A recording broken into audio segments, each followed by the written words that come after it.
নমস্কার বন্ধুরা, আজ আমি আপনাদের জন্য নিয়ে এসেছি নারকেল নাড়ুর একটি রেসিপি। আমি 3টে নারকেল নিয়েছি।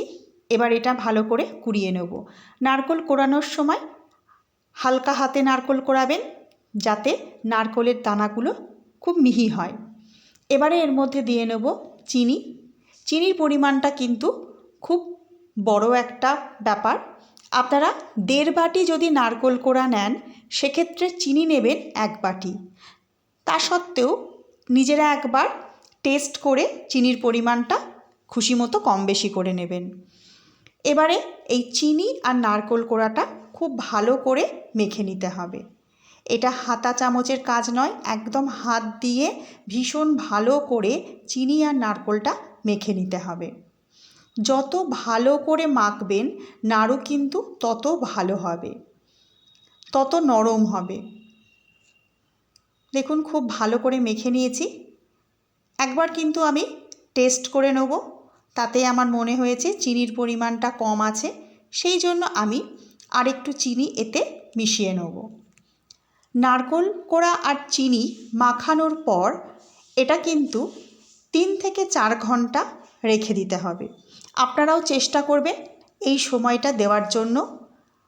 যতক্ষণ রাখতে পারেন আপনারা রাখবেন। আমি 4 ঘন্টা মতো রেখেছিলাম। এবারে 4 ঘন্টা বাদে আমি গ্যাসের আঁচে কড়াই বসিয়ে এই চিনি মাখানো নারকেল কোড়াটা দিয়ে দেবো। আর নাড়ু করার সময় যে কড়াইটা ব্যবহার করবেন সেটা যেন অবশ্যই একটা ভারী মোটা কড়াই হয়, তাহলে নিচেটা লেগে যাওয়ার সম্ভাবনা থাকে না। আর আপনারা স্টোভ, গ্যাস, উনুন যাতেই নাড়ু করুন না কেন, আঁচ কিন্তু সবসময় আস্তে করে দেবেন। অনবরত নাড়াচাড়া করে আমি কিন্তু পাক দিতে থাকবো এই নারকেলের। যারা লগ্নস কিচেন সাবস্ক্রাইব করেছেন তাদের অসংখ্য অসংখ্য ধন্যবাদ। আর যারা এখনও পর্যন্ত লগ্নস কিচেন সাবস্ক্রাইব করেননি, ভিডিওটি শেষ পর্যন্ত দেখার পর যদি ভালো লাগে, অনুরোধ রইল একটিবার সাবস্ক্রাইব করার জন্য। দেখুন এখনও কিন্তু আমার পাক সম্পূর্ণ হয়নি, এখনও অনেকটা সময় লাগবে। খুব ভালো করে আমাকে কিন্তু পাক দিতে হবে, নইলে নাড়ু বাঁধার সময় কিন্তু অসুবিধা হবে। এই নাড়ুটা কিন্তু খুব নরম হবে আর খেতেও খুব সুন্দর হবে। যখন খুন্তি দিয়ে লম্বা করে টানবেন, দেখবেন কড়াইয়ের গা থেকে উঠে আসছে, তখন কিন্তু বুঝবেন পাক কিন্তু হয়ে গেছে।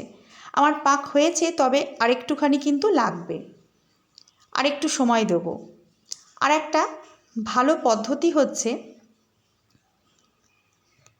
যে একটুখানি মিশ্রণ হাতে তুলে নিয়ে সেটা একটু পাকিয়ে দেখবেন। দেখুন যদি দেখি যে গোলা পাকানো যাচ্ছে, তাহলে বুঝবো যে আমার পাক কিন্তু হয়ে গেছে।